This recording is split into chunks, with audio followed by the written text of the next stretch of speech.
베드로 전서 5장 12절에서 14절까지 말씀 묵상하도록 하겠습니다. 5장 12절 14절 읽습니다. 내가 신실한 형제로 아는 실로아노로 말미암아 너희에게 간단히 써서 권하고 이것이 하나님의 참된 은혜임을 증언하노니 너희는 이 은혜에 굳게 서라. 택하심을 함께 받은 바벨론에 있는 교회가 너희에게 문안하고 내 아들 마가도 그리하느니라.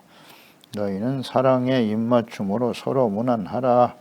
그리스도 안에 있는 너희 모든 이에게 평강이 있을저다. 아멘. 하나님의 참된 은혜에 굳게 서라. 굳게 서라. 말씀과 성령으로 거듭난 그리스도인의 삶은 사탄 마귀죠. 마귀의 영적 싸움이다. 승자냐 패자냐, 이기는 자가 될 것이냐 패자가 될 것이냐. 반드시 우리는 이 마귀와의 싸움에서 이기는 자가 되어야 합니다. 이 사탄 마귀의 공격은 두 가지라고 그랬어요. 박해와 두 가지 유형으로 나타나는데, 박해와 시련, 고난을 통해서 두려움, 의심, 낙심, 절망을 가져다 준다. 또 하나의 유형은 달콤한 유혹이죠. 육체 정욕, 안목의 정욕, 이 세상의 자랑으로 미혹하게 되는 것입니다. 이렇게 요약해 볼 수 있습니다. 그 목적은 뭐냐? 결국은 실족하고 걸려 넘어지게 하는 거죠. 믿음에서 떠나고 정체성과 사명을, 또 거룩함을 상실하게 만드는 거예요. 죄악된 길을 선택하며 나가게 하는 것이고, 하나님과의 관계의 단절, 그리스도인의 삶을 버리게 하는 겁니다. 그래서 결국 사망에 이르게 하는 것이다. 사탄의 목적이죠. 따라서 마귀와의 싸움에서 승리하기 위해서 우리는 어떻게 해야 되는가 분명히 알고 있어야 한다. 근신하고 깨어 있어야 한다 그랬고요. 믿음을 굳건하게 해라. 그리고 대적하라. 마귀는 대적이다. 영적 싸움이라는 거 잊지 말고요. 사람들과 싸우면서 서로 다투는 자가 되어 오히려 사탄에게 고소당하는, 함께 범죄하게 되는 거죠. 함께 이전투구라고 볼 수 있는데, 사탄은 이렇게 사람들과 서로 싸우면서 진흙탕 죄악 가운데 떨어져 함께 하나님의 공의 앞에 서게 하는 거예요. 이걸 잘 분별할 줄 알아야 돼요. 영적 싸움이야지, 영적 싸움. 그리고 고난은 잠깐이지만 우리에게 얻어지는 영광은 영원하다. 영원한 영광을 바라봐야 되는 것이고, 비록 박해와 시련이 다가올지라도 이것은 우리를 온전하게 하시는 것이다. 우리의 믿음을 굳건하고 강하고 우리의 구원, 믿음, 이것을 아주 털을 견고하게 하시는 하나님의 뜻임을 확신하면서 감사하고 찬양하며 나가야죠. 불의와 함께 타협하며 썩어져가는 세상에서 부와 영화를 누리는 것이기보다는 그리스도와 함께 의를 위해서, 복음을 위해서 고난받는 길을 선택하는 거죠. 그게 바로 좁은 길로 가기를 힘쓰는 거죠. 하나님의 말씀을 듣고 지켜 순종하는 일을 선택해야 한다. 그래서 하나님의 전신갑주, 항상 우리는 이것으로 무장해야 된다. 고난과 박해, 오히려 이걸 복으로 여겨라. 오히려 기뻐하고 즐거워하며 승리하는 자가 되어야 할 것입니다. 그래서 이제 12절 이하 본문 말씀은 이제 마지막 인사를 하고 있는 내용인데, 먼저 12절에 실로아노를 언급하고 있네요. 내가 신실한 형제로 하는 실로아노로 말미암아 너에게 간단히 써서 권면했다. 그러니까 베드로 전후서를 기록이 이 대필자가 있었네요. 실로아노가 대필한 것으로 나와 있어요. 실로아노가 대신 기록했다. 그러네요. 기록자는 베드로이지만 실로아노가 대필한 것으로 보입니다. 그러니까 실로아노는 신라로 불리우기도 했죠. 신라 혹은 실로아노. 그러니까 신라는 사도행전 15장 22절에 보면 사도와 장로와 온 교회가 그 중에서 사람들을 택하여 바울과 바나바와 함께 안디옥으로 보내기를 결정했다. 곧 형제 중에 인도자인 바사바라는 유다와 실라더라 그랬어요. 사도행전 15장은 사도 바울, 바나바와 사도 바울이 안디옥에서 사역하면서 큰 부흥을 일으켰는데 이 일로 인해서 예루살렘 교회, 유대 교회에서 이의를 제기했죠. 이방인들이 예수 그리스도를 믿고 구원을 받는다 할지라도 그들은 반드시 할례를 받아야 된다. 할례를 강조했죠. 유대인 교회. 그래서 바울과 바나바가 이의를 제기하기 위해서 예루살렘에 찾아옵니다. 거기서 이제 논쟁이 있었고 예수 그리스도께서 십자가에 못 박히신 것은 율법의 저주를 속량하신 건데 우리도 지키지 못하는 율법을 이방인들이 강조하는 것은 옳지 않다. 그건 예수님의 십자가에 죽으심의 의미가 다르다. 결론을 내리게 되죠. 그래서 이제 이방인들도 할례를 받지 않아도 예수 믿고 구원받아 하나님의 자녀가 될 수 있다 결정하고 이를 위해서 안디옥에 사람을 천거하여 파송하게 되는데 그 중에 파송된 사람이 바로 실라였다라고 기록하고 있고요. 또 사도 바울과 함께 2차 선교 사역에 동역자였어요. 사도행전 16장 25절 빌립보에 가서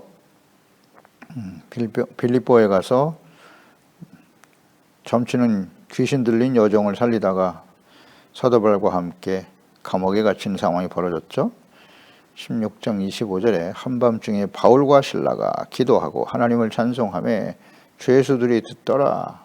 그러니까 2차 선교 사역을 시작할 때 1차 사역의 동역자였던 바나바와 갈등이 생겼죠.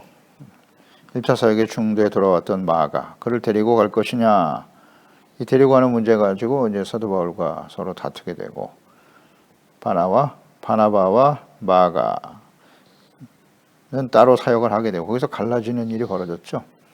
그리고 사도 바울은 이 실라를 선택했어요. 실라와 함께 사역을 감당하게 되었죠. 데살로니가 전서 사도행전 16장에서 우리가 보았듯이 빌립보 감옥에 함께 갇혀 있었고요. 함께 갇혀 있었고 바울과 실라가 기도하고 찬송했다. 살전 1장 1절에도 보면 바울과 실로아노와 디모데는 하나님 아버지와 주 예수 그리스도 안에 있는 데살로니가 인의 교회에 편지하노니 은혜와 평강이 너에게 있을지어다. 바울과 실라가 데살로니가 교회를 위해서 문안하고 있죠. 고린도후서 1장 19절에도 보면 우리 곧 나와 실로아노와 디모데로 말미암아 너희 가운데 전파된 하나님의 아들 예수 그리스도는 예하고 아니라함이 되지 아니하셨으니 그에게는 예만 되느니라. 역시 고린도 교회에도 바울과 실라가 함께 문안 인사를 하고 있죠. 그러니까 데살로니가 교회도 고린도 교회도 다 이 바울과 실라를 알고 있었다는 거죠. 그러니까 사도 바울의 신실한 동역자였다. 실라는. 그러니까 바울의 동역자였던 실라는 예루살렘에서 안디옥 교회에 파송될 정도로 예루살렘 교회에서 굉장히 신임을 얻었던 종이었음을 알 수 있죠.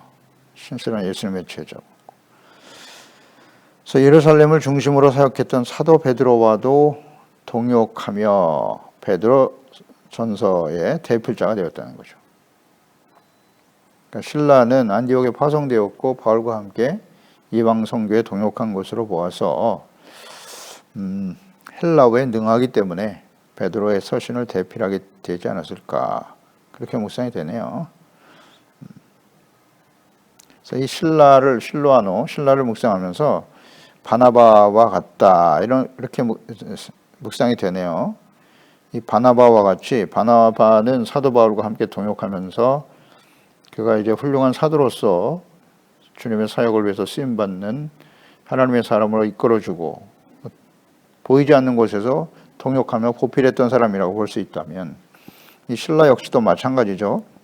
사도 바울의 동역자로서 보이지 않는 자리에서 충성을 다하며 헌신했던 신실한 동역자였다. 바나바와 같은 역할을 잘 감당했네요. 실라도. 근데 베드로에게도 이 중요한 하나님의 말씀을 함께 기록하면서 통역하는 일도 감당하게 되었더라. 보이지 않는 베드로와 사도 바울, 그들은 이제 전면에서 하나님 앞에 헌신되어 쓰임받은 종들이었지만 이 실라나 바나바는 2인자로서 보이지 않는 동역자로서 사역을 충성되게 감당한 사람들이었다 하는 것을 묵상하게 됩니다. 권하고 그랬어요. 권하고 이것이 하나님의 참된 은혜임을 증언하노니 너희는 이 은혜에 굳게 서라. 권면하고 있네요. 권하고 그랬어요. 권면한다. 그러니까 이 베드로 전서를 기록하여 권한받는 성도들에게 지금 기록하여 보내고 있는데 이 서신의 목적이 권면하고 있다는 겁니다. 이것이 하나님의 참된 은혜임을 증언하고 있는 것이고 권면하고 증언한다. 그래서 권하다라고 하는 이 말씀의 의미는 헬라어의 파라칼레오거든요. 그래서 파라, 곁으로, 칼레오, 부르다, 합성어예요. 그래서 문자 그대로 그냥 이해를 하면 곁으로 부른다 그런 뜻인데 이 파라칼레오라고 하는 단어, 이 권하다라는 말이 다양한 의미로 사용되는 경우가 있어요. 뭐 초청하다, 부른다는 거니까요. 그 다음에 간청한다 이렇게 사용되기도 하고 권면하다, 격려하다라는 의미로 사용되기도 하고 훈계하다 그리고 이제 위로한다는 의미로 사용된 단어예요. 위로. 우리가 팔복에 보면 마태복음 5장 4절이죠. 애통하는 자는 복이 있나니 그들이 위로를 받을 것이며 라는 말씀 있죠. 이 위로라는 단어가 바로 파라칼레오입니다. 위로. 애통하고 회개하고 돌이키는 자에게는 하나님이 함께 하시고 위로해 주신다. 또 로마서 12장 1절에 보면 그러므로 형제들아 내가 하나님의 모든 자비하심으로 너희를 권하노니 너희의 몸을 하나님이 기뻐하시는 거룩한 산 제물로 드려라. 이는 너희가 드릴 영적 예배니라. 여기 권하노니가 파라칼레오입니다. 권하노니 간청한다라는 의미도 있고 그렇죠. 이 의미를 한번 생각해 보세요. 권면한다. 그런 의미도 가지고 있는 거예요. 이것은 내가 간절히 원한다는 거죠. 너의 몸을 하나님 기뻐하시는 거룩한 산 제사로 드리는 것이 마땅하다. 이것이 바로 권하다라는 의미예요. 그러니까 성경 말씀은 이처럼 우리에게 훈계가 되고 또 하나님의 간절한 마음을 가지고 담고 있어요. 간청하고 격려하는 것이고 이 고난과 시련을 어떻게 이겨낼 것인가 또 하나님의 자녀로서 하나님의 자녀답게 말씀과 성령으로 거듭난 하나님의 자녀들은 어떻게 살아가야 하는지에 대해서 자세히 말씀하고 있다는 뜻이에요. 하나님의 간청 때는 위로 훈계의 말씀들이다. 그런 의미이죠.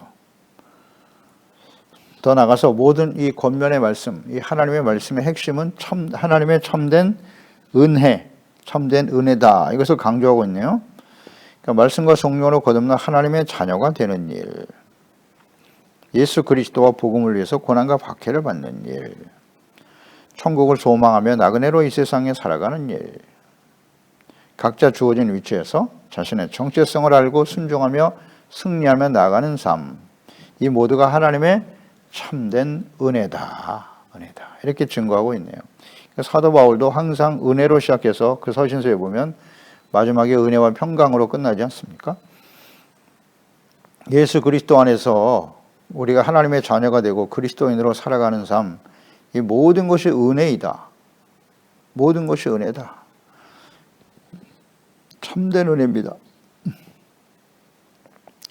그러므로 은혜에 서라.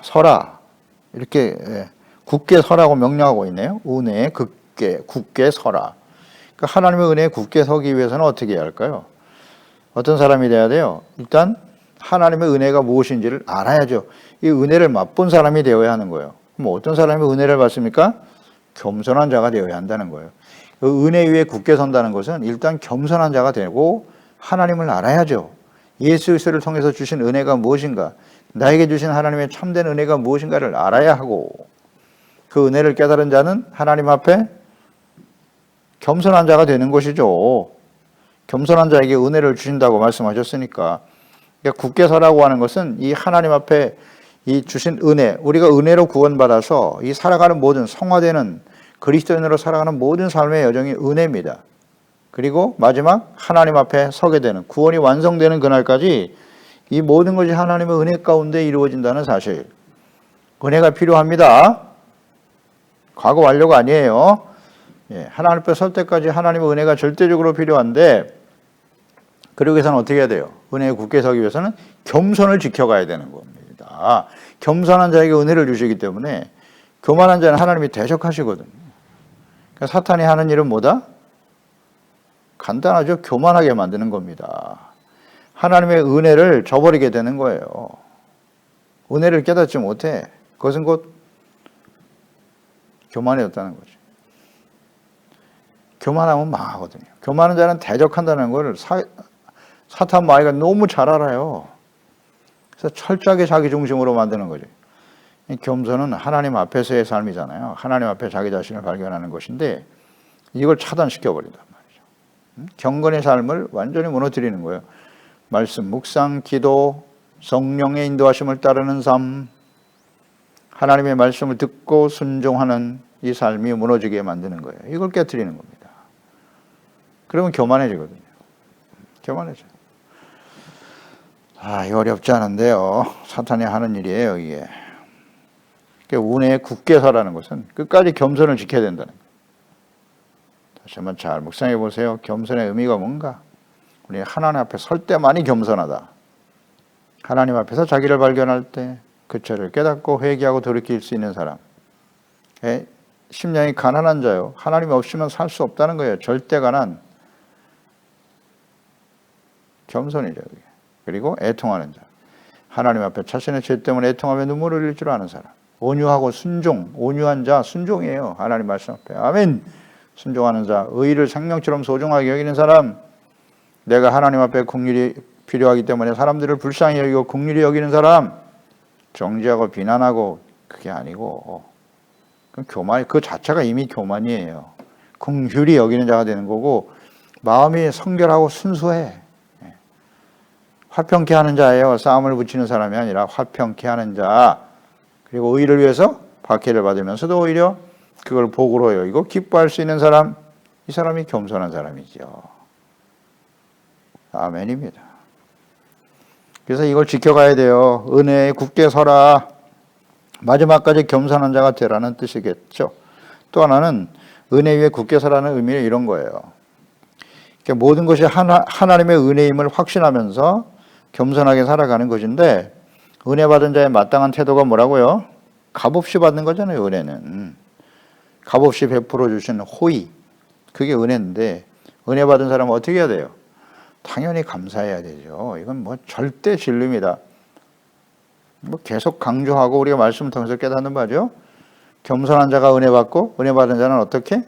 감사하게 되고 헌신하고 봉사단에 값없이 헌신하고 주를 섬기게 되는 것입니다. 감사, 범사에 감사하는 자가 되라. 아멘. 너무 당연한 일 아닙니까? 우리 가운데서 감사가 사라졌다. 데살로니가 전서 5장 16절에 나와 있잖아요. 항상 기뻐하라, 범사에 감사하라, 쉬지 말고 기도하라. 이는 그리스도 예수 안에서 너희를 향하신 하나님의 뜻이다.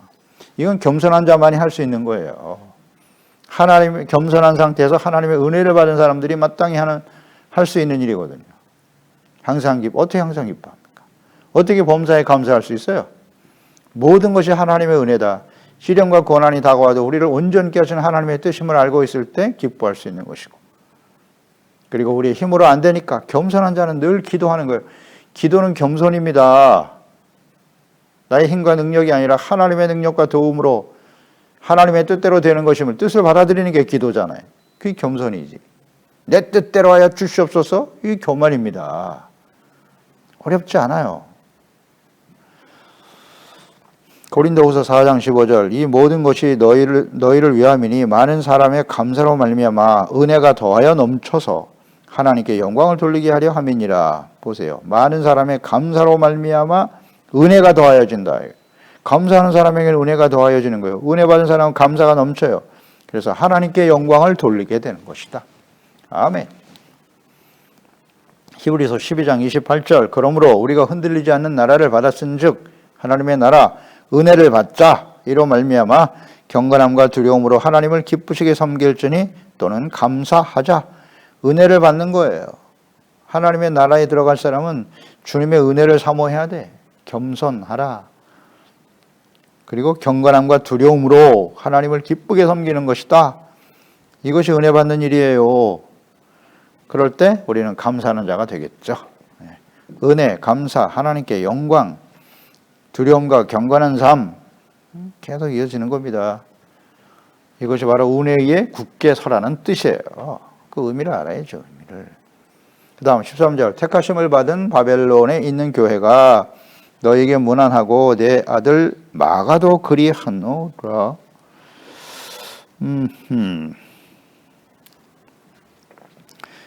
택하심을 함께 받은 바벨론에 있는 교회를 언급했네요. 베드로는 유대인들을 중심으로 사역했던 예수님의 제자의 사도였단 말이죠. 사도 바울은 이제 이방인 사도로 부름받은 종이었고, 이제 택하심을 받은 바벨론에 있는 교회다. 그러니까 바벨론에 있는 교회라고 하는 것은 이제 사도 바울이 복음을 전함으로써 세워진 교회들이라고 보면 되겠죠. 이방인 교회들이죠. 이방인. 유대인이 아닌 이방인 교회들인데 그들에 대해서 베드로는 택하심을 함께 받았다라고 분명히 증거하고 있어요. 이방인들이라도 하나님의 택하심과 예수 그리스도 안에서 함께 택함을 받고 부름받았다. 유대인, 이방인, 헬라인 그게 중요하지 않다는 거예요. 우리는 함께 택하심을 받고 부르심을 받은 하나님의 자녀 성도들이다. 이걸 강조하고 있네요. 놀라운 고백입니다. 구분이 있을 수 없어요. 예수 그리스도 안에서는 같은 성도다. 그리고 마가에 대한 언급도 있네요.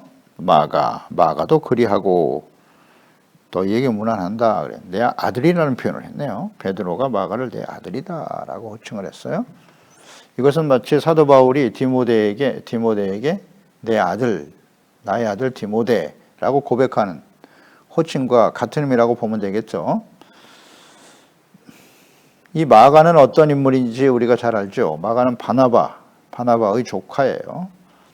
사도 바울과 함께 1차 선교 여행에 동역했죠. 동행했다가 중도에 하차하고 돌아와 버렸어요. 이 일로 인해서 2차 선교 사역 때 마가를 데리고 가는 일로 인해서 바울과 바나바가 다투는, 그래서 서로 갈라져 사역하는 원인이 되기도 했던 사람인데 신뢰하지 못했죠. 바울은 중도 하차했기 때문에 마가에 대한 신뢰가 없었어요. 그러나 후일 마가는 바나바와 함께 사역하면서 바나바는 아주 위로자죠. 위로자. 사람들을 잘 세우고 키우는 그런 아주 좋은 은사를 가진 사람이었어요. 그래서 마가가 훌륭한 바울의 신실한 동역자로 성장하게 됩니다. 그래서 골로새 4장 10절에 보면 나와 함께 갇힌 아리스다고와 바나바의 생젤 마가와 이 마가에 대하여 너희가 명을 받았음에 그가 이르거든 영접하라 라고 명하고 있네요. 그러니까 사도 바울이 로마의 감옥에 갇혔을 때 아리스다고와 마가와 함께 감옥에 갇혔다는 거예요. 그러니까 이제는 사도 바울과 함께 고난받는 자가 되었다는 거죠. 네. 바울이 감옥에 있을 때 함께 고난받았다. 빌레몬 1장 24절에 보면 또한 나의 동역자 마가, 이제 마가를 동역자라고 고백하고 있어요. 아리스다고 데마 누가가 문안하느니라. 데마와 누가와 마가, 이것이 예수님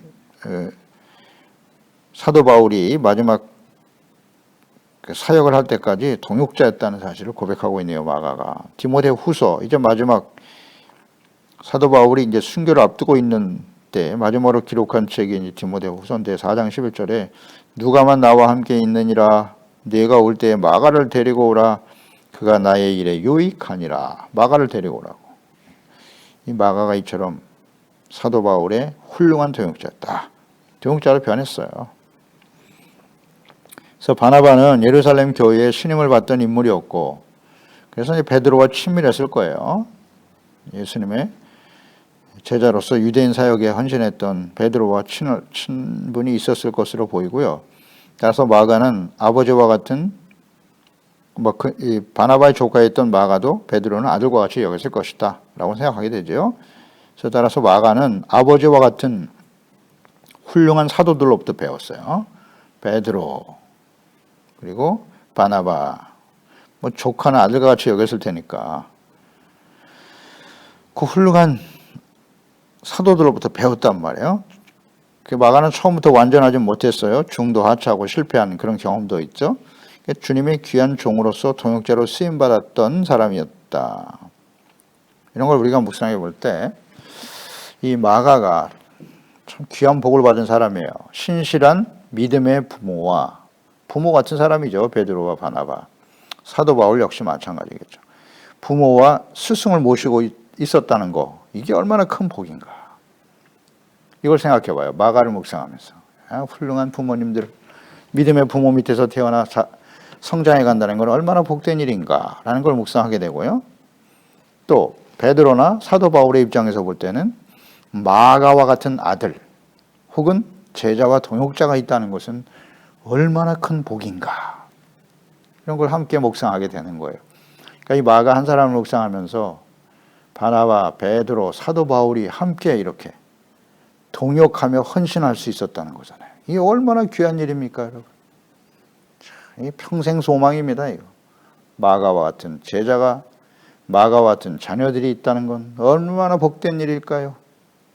이거 우린 평생 기도 제목입니다. 우리 소중한 자녀들이 마가와 같이, 디모데와 같이 주님의 귀한 사역의 마지막까지 동역할 수 있다는 건 얼마나 복된 일인가. 또 우리 자녀들에게 혹은 하나님의 말씀을 가르쳐 복음을 듣고 가르침을 받는 제자들, 그 제자들에게 베드로와 같이 사도 바울과 같이 양무리의 본이 되어 헌신된 종이 된다는 것은 얼마나 복된 일일까. 이런 걸 함께 묵상하게 되는 거예요. 그런데 그들을 통해서 많은 영혼들이 구원받고 생명을 얻는 역사가 일어나게 될 것이 있다. 14절에 너희는 사랑의 입맞춤으로 서로 무난하라. 그리스도 안에 있는 너희 모든에게 평강이 있을지어다. 예, 그리스도인들은 하나님의 자녀고 형제 자매들이에요. 어떤 장벽도 있을 수 없어요. 유대인, 헬라인, 주인이나 종이나 성별이나 즉 계층, 문화, 언어, 나라, 무슨 시대를 불문하고 사랑의 마음으로 서로를 무난하고 교제하며 기도해야 하는 거예요. 그리스도인들은. 예수님의 새 계명, 요한복음 13장 34절 새 계명을 너에게 주노니 서로 사랑하라. 내가 너희를 사랑한 같이 너희도 서로 사랑하라. 하나님의 아들 예수 그리스도께서 우리를 위해서 십자가의 그 사랑을 보여주셨기 때문에 우리는 서로 사랑해야 되는 거예요. 모두가 다 하나님의 참된 은혜에 굳게 서는 일, 형제 자매들 간에 서로 사랑하는 것, 이것은 매우 중요한 일입니다. 그게 바로 은혜 안에 은혜 위에 굳게 서는 일이에요. 서로 사랑하는 일이.